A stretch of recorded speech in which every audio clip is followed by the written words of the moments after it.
tadi masih ada yang gantung nih pertanyaan saya sama Habib. Afwan Habib tadi karena ada iklan yang mau lewat dulu. Habib, itu kenapa kok sampai ada orang yang makan daging yang nauzubillah min dzalik baunya sangat bau busuk sekali. Apakah itu berkaitan dengan zaman sekarang nih tentang golongan orang-orang afwan maaf sekali. Pelakor atau pembinor atau perebut laki orang atau perebut bini orang kayak nggak ada yang lain aja sih ya Habib ya. Tolong mohon tausiahnya Habib, silahkan. Baik, permisi Ustadz Maulana, juga Ustadz Syam, Ustazah. Kaum muslimin yang dimuliakan Allah Subhanahu wa taala. Di dalam hadis yang diriwayatkan oleh Imam An-Nasa'i, ya di dalam hadis beliau dikatakan salah satu yang dilihat oleh Nabi Muhammad sallallahu alaihi wasallam ketika Isra wal Mi'raj adalah orang yang lagi makan tapi makannya daging busuk, ya. Lalu kemudian ditanya oleh Nabi Muhammad SAW kepada malaikat Jibril, wahai Jibril, kenapa ini orang makan seperti ini?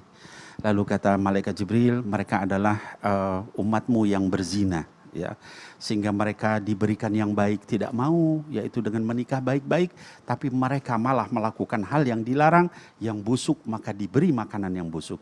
Di dalam riwayat Imam Bukhari di dalam sahihnya dikatakan Rasul melewati suatu tempat yang besar tapi seperti tungku, ya. Lalu banyak orang-orang laki perempuan telanjang di dalam situ, di bawahnya ada api. Dan orang-orang itu berusaha untuk naik, ketika akan naik lalu api itu dinyalakan, lalu mereka jatuh terbakar. Lalu kemudian dikembalikan lagi bentuknya begitu seterusnya, kata Rasul SAW, wahai Jibril, celakanya mereka. Kenapa mereka? Mereka adalah orang yang berzina, laki-laki dan perempuan. Hadirin wal hadirat yang dimuliakan Allah, saya tidak tahu istilahnya pelakor atau pebinor, yang jelas berzina, ya, berselingkuh, ya, dengan yang bukan mahram. Kalau orang yang sudah beristri, orang sudah bersuami, mungkin disebut pelakor atau pebinor. Tapi ada juga orang remaja yang belum bersuami, belum beristri, tapi berzina. Sama saja, ya. Walaupun dosanya nanti berbeda. Dari ini semua saya ingin menyampaikan hadirin wal hadirat, yang namanya godaan setan itu selalu di awal diperindah oleh setan, ya. Orang yang mengganggu laki orang, istri orang, ya, atau mungkin juga orang yang berzina itu awalnya kelihatannya indah, kelihatannya bagus, gitu kan. Kemudian mereka merasa asik dan sebagainya, tapi nanti setelahnya akan berakibat malapetaka, ya. Tadi yang misalnya dengan laki orang atau istri orang, akibatnya kemudian merusak rumah tangga orang lain, kemudian terjadi keributan, broken home dan sebagainya. Lihat itu akibatnya, ya. Orang yang misalnya, saya Habib, saya enggak mengganggu istri orang atau laki orang, saya dengan sesama remaja, saya dengan orang yang tidak punya ini. Tapi akibatnya apa? Lalu hamil di luar nikah, dibuang anaknya, dibunuh karena belum menikah, merasa malu. Sampai ada kemudian di televisi, sampai akhirnya kemudian pasangannya dibunuh. Kenapa? Karena setelah dia lahir tidak tidak dinikahi. Ada lagi yang laki-laki kemudian dibunuh juga si perempuannya. Kenapa? Karena merasa dia sudah dekat, sudah hubungan, lalu kemudian perempuannya ninggalin dia. Ini semua malapetaka. Tapi saya ingin sampaikan di dalam kesempatan ini, jangan putus asa, ya. Kalau saya sudah melakukan itu, lalu kemudian saya mau bertobat, bagaimana Habib?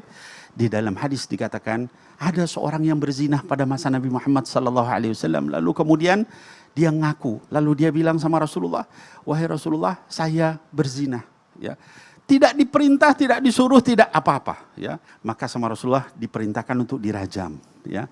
Ketika dia sudah mati, lalu kemudian datang wanitanya besoknya, ya Rasulullah, bersihkan saya dari dosa, saya yang berzina dengan yang kemarin.